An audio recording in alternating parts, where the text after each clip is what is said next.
जैदी साहब हमारे जिसको साथ आपने मौजूद चुनना है जाके वोट करें और उन्होंने वोट किया है। जी अस्सलाम वालेकुम अली जैदी जी वालेकुम अस्सलाम। जी। एक जो इस वक्त कोरंगी के अंदर तो आप लोगों की बड़ी वाज़ेह बरतरी है, वो तो है। दूसरी मलीर की सीट के रिजल्ट के मुतवक्के हम इंतजार कर रहे हैं। इस वक्त जो है बज़ाहिर ये लगता है कि आपका जो अपोजिशन है, यानी जो पीडीएम इत्तेहाद है, उसके कुल मिला के भी वोट करीब नहीं पहुंच पा रहे अलग-अलग कैंडिडेट्स खड़े करने के बावजूद। और ये तो वो सीट नहीं थी जहां पे उनके मजमूई तौर पे आपसे ज्यादा वोट्स थे।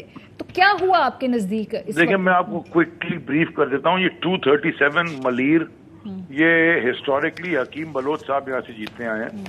और ये वो वाले साहब हैं कि एक जमात से जीत के बीच में मिडिल ऑफ द टेन्योर इस्तीफा देके और दोबारा दूसरी जमात से खड़े हो गए तो दोबारा जीत गए। तो ये इनकी एक खानदानी टाइप सीट है। 2018 में कैप्टन जमील ने एक थिन मार्जिन से इनको हराया था और ये हार गए थे। अब जब ये दोबारा इलेक्शन हुआ इसमें, तो आज सारा दिन जो हमें ये समझ आ गई थी कि हम जीत गए हैं, कि सारा दिन इनकी जो घर की यूनियन काउंसिल है, बिकॉज इसमें रूरल एंड अर्बन दोनों इलाके हैं, जो गोठ हैं सारे जहां पे इनके लोग रहते हैं, अपने गोठों वाले जो पोलिंग स्टेशन हैं वहां पे भी जाके इन्होंने अंदर घुस के जो है ठप्पेबाजी की। और इलेक्शन कमीशन ने खुद ही एक्सेप्ट कर लिया, मुझे कुछ बोलने की जरूरत नहीं है।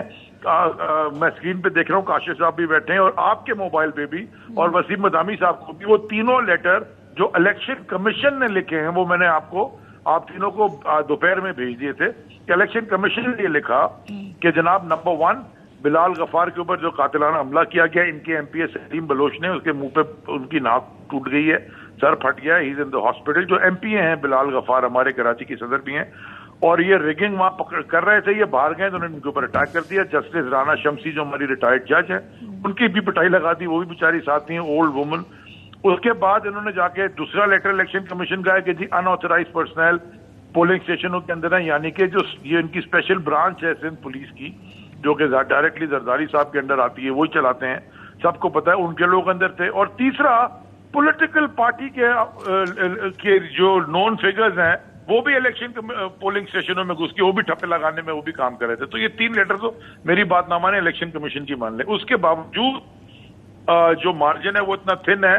और अभी जो बाकी आने हैं अर्बन एरिया के जो फॉर्म 45 आने हैं, इंशाल्लाह देखें, उसमें वी आर स्टिल एक्सपेक्टिंग कि हमारा वो रिजल्ट अच्छा आएगा। जो 239 है कोरंगी शाह फैसल, वो हिस्टोरिकली एमक्यूएम की सीट थी, वो भी हम एक थिन मार्जिन से जीते थे। अब इस दफा तो बिल्कुल पलट गया है। देखिए, आपको पता है कि हमारे पास अब हमने एक सिस्टम डिवाइस किया हुआ है जो कि पर्ची कटती है, आपको पता है ना, पोलिंग स्टेशन के बाहर कैंपों पे, तो वो हम डिजिटली करते हैं। तो जैसे ही डिजिटल पर्ची कटती है, हमारे पास आ जाता है कि किस पोलिंग स्टेशन पे कितना वोट पड़ा, और हम उसका एग्रीगेट सारा दिन निकालते रहते हैं। 245 के इलेक्शन में हमारा जो पर्ची कटी थी और जो ऑफिशियल रिजल्ट आया था, उसमें सिर्फ 700 वोटों का फर्क था। हमारी जो आज पर्चियां यहाँ कटी हैं, वोटर पर्ची 239, वो 65,000 से ऊपर है, और जो इधर आई है वो तकरीबन 30,000 के ऊपर है। तो 65,000 वोट तो हमारे लोगों ने हमसे लिए हैं, और 400-500 वोट या 1000 वोट ऊपर नीचे, ये ज्यादा नहीं है। तो वो तो हम जीत गए। मैं उसका भी आपको बताता हूँ, आपकी टीवी पे थोड़ी देर में चलेगा। अच्छा। ख्वाजा इजहार जो सिटिंग एमपी हैं एमक्यूएम के, वो एक पोलिंग स्टेशन में गए हैं, उन्होंने जाके फॉर्म 45 फाड़ दिए। पुलिस ने उनके ऊपर भी अभी कार्रवाई की रिपोर्ट कर दी। हमारे लोग वहां गए और उन्होंने, पुलिस ने एक्सेप्ट किया कि ये हुआ है। इनको वायलेंस पे इसलिए आना पड़ा, रिजॉर्ट करना पड़ा, क्योंकि इनके सामने क्लियरली इनको नजर आ गया कि इमरान खान और इमरान खान का बयानिया पाकिस्तान में, कराची इंक्लूडेड, पूरे पाकिस्तान में एक तरफ वो है, पाकिस्तानी सारी वहां खड़ी है अवाम, और ये 13 जमातें इकट्ठे होकर भी एक आदमी का मुकाबला और इस बयानी का मुकाबला नहीं कर सकते। चॉइस साहब का सवाल है। अली जैदी साहब, जिन हालात में पीटीआई सिंध में मुकाबला कर रही है, कराची में भी आज भी तशद्दुद भी हुआ है, और अभी इस वक्त तक भी खबरें आ रही हैं कि ये जो मलीर का हल्का है वहाँ वसी पैमाने पर इलेक्शन को असरअंदाज होने की कोशिश जारी है।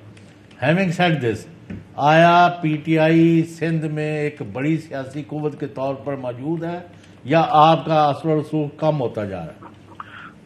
चौधरी साहब, मैं आपको इसका बिल्कुल सादा जवाब, डायरेक्ट जवाब, टीवी पे है, रिकॉर्डेड भी होता है, बाद में आप लोग चला के मजाक भी उड़ा दीजिएगा, ये मेरा लिख लें जवाब। तो थोड़ी मजाक 245 में खान साहब आए भी नहीं थे और हम इनसे डबल वोटों से जीते थे। उसमें इलेक्शन जो महमूद मौलवी साहब जीते थे, जो एक महीना पुरानी बात है। मैं आपको आज ये टीवी के ऊपर क्लेम कर रहा हूं, कह रहा हूं साफ साफ, अगला जनरल इलेक्शन जब भी होगा इस सूबा सिंध के अंदर तहरीक इंसाफ हुकूमत बनाएगी, पीपल्स पार्टी नहीं बनाएगी। आप मेरे से आज लिख के ले लें, मैं टीवी पे कह रहा हूं। तो ये मुझे माजरत के हाथ मेरा भाई है मदामी, एक इनके शो में 2018 से पहले मैंने कहा था, तो इन्होंने बड़े सवाल पूछे थे कि ये कैसे होगा, लेकिन वो हो गया कराची के इलेक्शंस के बारे में। आज मैं आपको बता रहा हूं, क्योंकि मैं सारे सिंध के दौरे करता हूं, क्योंकि मुझे जिम्मेदारी सिंध की दी हुई है खान साहब ने। मैं आपको बता रहा हूं कि ये अगली हुकूमत तहरीक इंसाफ की सिंध में बनेगी। ये Peoples Party is wiped out, यानी कि इस दावे को यार आपने ज़िमनी इलेक्शन से एक रात पहले भी आपने शर्त लगाई थी कि कल हमारा मेयर आ रहा है, वो नहीं आया था, तो पूरी बात तो करने का बताइए ना। सर वो 2015 की बात कर रहे थे, बल्दियात में 2015 की बात कर रहे थे ना, तो ठीक है। तो वो जो बैठ के आपके हाँ उसके गवाह आप भी हैं, लेकिन उसी शो में के पास जो इन्फॉर्मेशन आई थी वो ठीक थी, लेकिन वो बाद में गलत साबित हो गई थी। नहीं इन्फॉर्मेशन नहीं। उसी शो में बैठ के एक और मौसूफ थे जिनको सारा दिन टीवी पे टाइम मिलता है, उन्होंने फरमाया कि जी 21 सीटें कराची में, 19 में हम जीत रहे और 2 में मुकाबला है हमारा। वो एक भी नहीं जीते, वार्ड भी नहीं जीते बेचारे। सो देखे ना, ये तो आप उनसे बात उसी शो में। सो देयरफॉर ये तो चलता है, लेकिन मैं आपको अब रिजल्ट के ऊपर बता रहा हूँ, आप देख लीजिएगा। हाँ सही। और असल में मैं सिर्फ आप लोगों को आखिर में जाते हुए एक बात कहना चाहता हूँ। 2018 का जो इलेक्शन हुआ था, उसमें अंदरूने सिंध में जो तहरीक इंसाफ के कैंडिडेट्स को जो वोट कास्ट हुआ था फेवर में, जरा वो उसका प्लीज एक दफा मुताला कर लें। ठीक है। 70 हजार वोट लाड़काना में पड़ा है, 60,000 55,000 वोट सक्खर में पड़ा है, तो कई जगहों पे 1200 800 वोट। ठीक है अली साहब, साथ साथ चूंकि रिजल्ट्स भी आ रहे हैं, वो हमें आपको सबको अपने देखने वालों को बताने। कराची